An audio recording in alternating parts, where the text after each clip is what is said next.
Masobra 50,000 ka delegate sa magapasakop sa 11 nga Negros Island Region Athletics Association meet. Seguridad sa naglaylaing sporting events kag billeting areas plastado na. Yaring balita.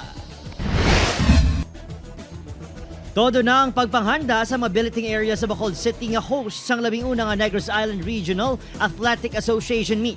Masobra 15,000 gikan sa masobra 20 ka schools division sa isa sang Negros kag Siquijor ang magapasakop sa hinampa nga mag-aumpisa sa Marso 1 tubtub 7. Mangin billeting area sa mga delegado gikan sa Division of Negros Occidental ang Negros Occidental High School. Dako nga pagpanghangkat ang kakulang sang kulot nga mapaliguan kag banyo para sa masobra 700 ka student athletes kag coaches. Ginapacheck namon every classroom, every building, sir, sa in terms ng electricity kag water. Ang ini nga mga manunudlo gikan sa District of San Enrique in charge sa beautification kag landscaping sa Provincial High School. I think there are 21 divisions in the whole NIR. Oo. Yes, it's very challenging.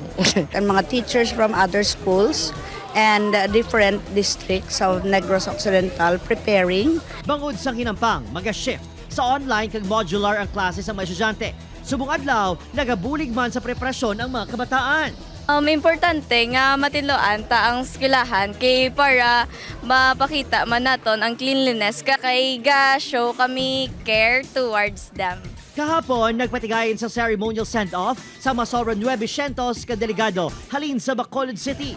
Nagpasalig ang Police Regional Office NIR sang Kandaan. Masobra 500 ka personnel ang ipahamtang sa billeting areas kag sporting venues. To ensure that the security will be in place, no?